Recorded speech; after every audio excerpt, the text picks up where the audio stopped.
हाय parents, last year monsoon season में 100 से ज़्यादा बच्चे डेंगू से आईसीयू में एडमिट हुए। कुछ बच्चे लेट आए थे, कुछ बच्चों में काफ़ी सारे ऑर्गन फेलियर यानी कि मल्टी ऑर्गन फेलियर सिंड्रोम के साथ भी एडमिट हुए। एक बार आईसीयू में जब बच्चा आता है तो जान का रिस्क काफ़ी बढ़ जाता है। सो आज के इस वीडियो में हम देखेंगे कि पेरेंट्स आप प्लीज़ समझिए कि डेंगू क्या है, कैसे होता है, उसके सिम्टम्स क्या है, आप जल्दी से जल्दी डॉक्टर के पास क्यों पहुंचना ज़रूरी है और उसके प्रिवेंटिव मेजर्स ये आप ज़रूर से सीख लीजिए। और अगर इस मॉनसून के दरमियान कुछ भी ऐसे सिम्टम्स आपको आपके बच्चे में दिखते हैं तो ज़रूर जल्दी से जल्दी अपने नज़दीक के पीडियाट्रिशियन के पास ज़रूर पहुँच जाइए। Hi, my name is doctor Khanjan Shah. मैं एक पीडियाट्रिक इंटेंसिविस्ट हूँ from Sneh children hospital Ahmedabad. So dengue क्या है? डेंगू एक वायरल इलनेस है जो कि मॉस्किटो बाइट से होती है। As simple as that, but it's not.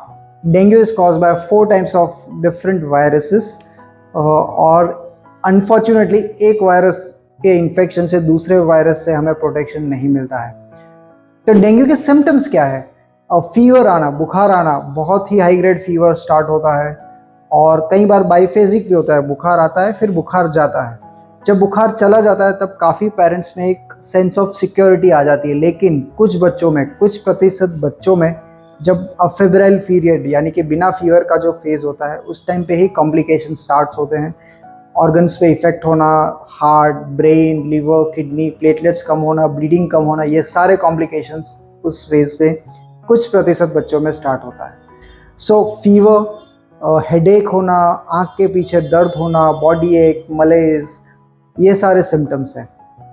कुछ सिम्टम्स ऐसे भी है जैसे कि अगर सिवियरिटी बढ़ती है, डेंगू शॉक जिसमें बोलते हैं, जिसमें जैसे मैंने आपको समझाया कि पेट दर्द होना, वॉमिटिंग होना, हाथ पांव ठंडे हो जाना, बच्चा एक्सट्रीमली इरिटेबल हो जाना, ये सारे सिम्टम्स है। तो आप वेट मत कीजिए। इवन इफ फीवर नहीं है, it could be a stage where कि dengue shock syndrome set in हो रहा हो।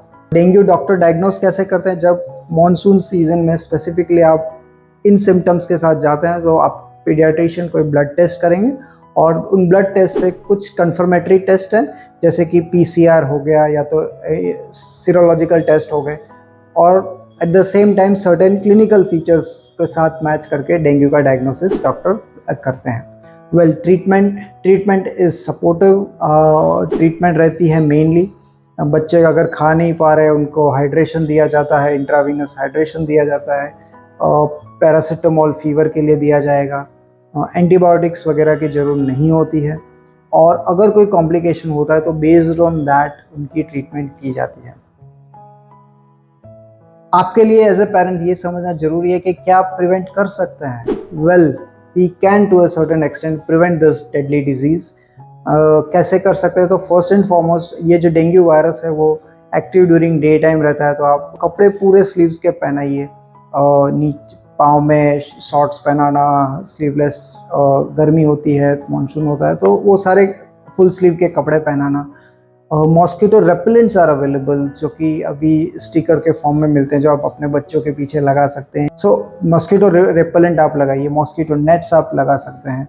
मॉस्किटो ब्रीडिंग प्लेसेस आपके घर में या आप जहाँ पे काम करते हैं, इवन बच्चे के स्कूल में, आप अपने टीचर से भी डिस्कस करके ब्रीडिंग प्लेसेस यानी कि जहाँ भी पानी स्टेगनेंट रहा है, फॉर एग्जांपल छोटा सा कहीं पे वाटर कलेक्शन हो गया, आपके ऊपर कोई प्लांट्स ऐसे हैं जिसमें पानी पड़ा हुआ है, so these all are mosquito breeding site. All those places where mosquito can breed, आप मेक श्योर करें कि पानी कहीं पे स्टेगनेंट ना हो और कलेक्ट ना हो। So this is how you can prevent the mosquito breeding places, जिसके मॉस्किटो की ग्रोथ कम होगी and obviously chances of dengue कम हो जाएगा। वैक्सीन अभी तक कमर्शियली इंडिया में अवेलेबल नहीं है, but hopefully it should come. So parents, ये था in brief about dengue virus. I hope आपको ये पसंद आया, क्योंकि एज एन इंटेंसिविस्ट हम बहुत ही सिक बेबीज़ देखते हैं, कई बार बच्चों की जान तक चली जाती है, and that's when it feels very painful कि जो एक वायरस के वजह से जब बच्चे की मौत, हेल्दी चाइल्ड और रिस्क में, जैसे 1 साल से छोटा बच्चा हो, कोई बच्चे जिसको कोई बीमारी हो, कोई क्रोनिक हार्ट की प्रॉब्लम है, chronic liver disease, kidney disease, diabetic, वो सारे बच्चे हाई रिस्क आते हैं। एडोलेसेंट में जब ओबेसिटी होती है, ओबेस बच्चे, they are at high risk. So अगर आपके बच्चे इन कैटेगरी में भी फॉल होते हैं तो इस सीज़न में अगर कोई भी ऐसा सिम्टम आता है तो आप प्लीज़ उसको नेग्लेक्ट मत कीजिए और अपने पीडियाट्रिशियन को जरूर ही संपर्क कीजिए। और thank you so much for listening to this video. Do subscribe to this channel for more such video. Thank you so much.